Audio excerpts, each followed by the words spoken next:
Today I would like to talk about a topic that affects almost all of us at some point in our lives, caring too much about what other people think, whether it's fear of judgment, criticism, or rejection. These thoughts often hold us back from expressing ourselves and reaching our true potential. Table of contents. 1. How to stop caring what people think. 2. Understand what you're actually afraid of. 3. Accept that people will judge you no matter what. 4. Separate your identity from your behavior. 5. Realize how little people are actually thinking about you. 6. Understand that opinions are filters, not truths. 7. Build internal validation. This is the core skill. 8. Learn to sit with discomfort instead of avoiding it. 9. Redefine what confidence actually is. 10. Choose meaning over approval. 11. Be patient with yourself. 12. Final truth. 1. How to stop caring what people think. Caring what people think is one of the most natural human behaviors. It's wired into us thousands of years ago. Being rejected by the group could mean starvation or death, so your brain learned to watch for approval, status, and belonging like its life depended on it, because once it actually did. The problem is that your brain never updated the software. Today, someone judging your outfit, your opinion, or your personality does not threaten your survival, but your nervous system still reacts as if it does. That's why a single comment can stick in your head for days, while 10 compliments disappear in seconds. Stopping caring what people think isn't about flipping a switch. It's about rewiring how you interpret social information, how you relate to your thoughts, and how you define your own worth. Let's break it down properly. 2. Understand what you're actually afraid of. Most people think they're afraid of judgment. They're not. What they're really afraid of is rejection, embarrassment, being misunderstood, being seen as not enough, losing approval, love, or belonging. When someone thinks badly of you, your brain jumps to conclusions. They don't like me. I'm failing. This means something about who I am. So the real fear isn't what they think, it's what their thoughts mean about you. Once you see this, you realize something important. Other people's opinions only hurt when you treat them as evidence. If you stop using other people's reactions as proof of your value, their opinions lose most of their power. 3.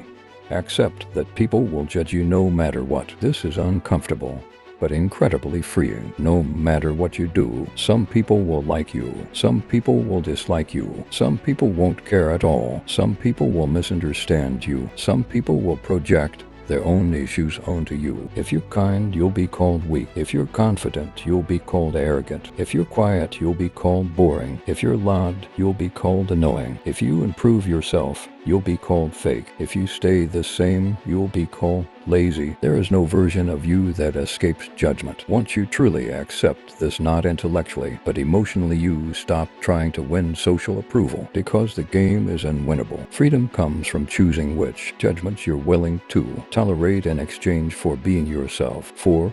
Separate your identity from your behavior. One of the biggest reasons people care too much is that they fuse mistakes with identity. Instead of, I did something awkward, they think, I am awkward. Instead of, that person didn't like my comment, they think, people don't like me. This mental fusion turns every interaction into a threat to your identity. To stop caring what people think, you must practice psychological separation. You are not your mistakes. You are not your awkward moments. You are not other people's reactions. You are not your past behavior. You are a person who experiences thoughts, emotions, and actions, not a fixed label. When someone judges you, they're reacting to a snapshot, a moment, a limited perception, not the full reality of who you are. 5. Realize how little people are actually thinking about you. This sounds cliche, but it's deeply true. Most people are thinking about themselves, replaying their own mistakes, worrying about how they look, stressed about their own lives. Even when someone judges you,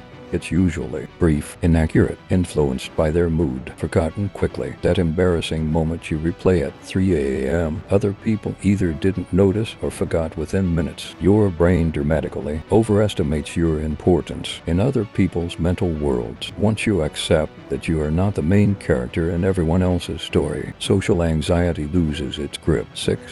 Understand that opinions are filters, not truths. Every opinion passes through filters. Someone's upbringing, their insecurities, their values, their experiences, their current emotional state. If someone calls you to quiet, That might mean they're uncomfortable with silence. They prefer dominant personalities. They're projecting their own insecurity. If someone calls you too much, that might mean they're emotionally overwhelmed. They value restraint. They feel threatened. Opinions say more about the person holding them than the person receiving them. Once you stop treating opinions as objective truth and start seeing them as subjective noise, they lose authority over your self-image. 7.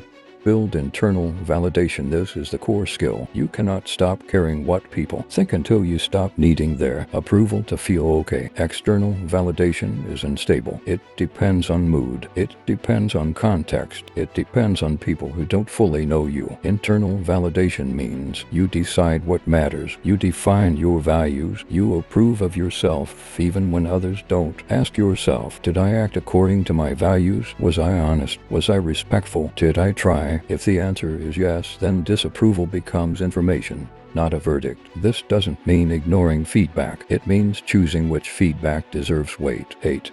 Learn to sit with discomfort instead of avoiding it. Caring what people think is often fueled by avoidance. Avoid speaking up. Avoid being seen. Avoid standing out. Avoid disappointing people. But avoidance strengthens fear. The way out is gradual exposure. Say the thing you normally wouldn't. Wear what you like. Express your real opinion. Let someone misunderstand you. Each time you survive discomfort without trying to fix it, your brain learns. This isn't dangerous. Confidence isn't the absence of fear. It's the ability to act without obeying fear. 9. Redefine what confidence actually is. Confidence is not being liked by everyone, never feeling awkward, always knowing what to say. Real confidence is being okay with disapproval, being grounded even when misunderstood, trusting yourself more than strangers. Confident people still feel judged. They just don't let judgment control their choices. 10. Choose meaning over approval. When you care deeply about what you're building, your goals, your values, your growth, other people's opinions naturally shrink. Ask yourself, what kind of person do I want to be? What matters more than comfort? What would I regret not doing? When meaning is strong, approval becomes optional. 11. Be patient with yourself. You won't stop caring overnight, and you're not supposed to. Caring less is a practice, not a personality trait. Some days you'll feel free. Some days you'll overthink everything. That doesn't mean you're failing. It means you're human. Progress looks like recovering faster, taking risks sooner, needing less reassurance, trusting yourself more often. 12. Final truth. You don't stop caring what people think by becoming numb. You stop caring by becoming rooted in your values, rooted in self-trust, rooted in reality instead of fear. Other people's opinions will always exist. They just don't get to run your life anymore. And that quietly, steadily is what real freedom feels like.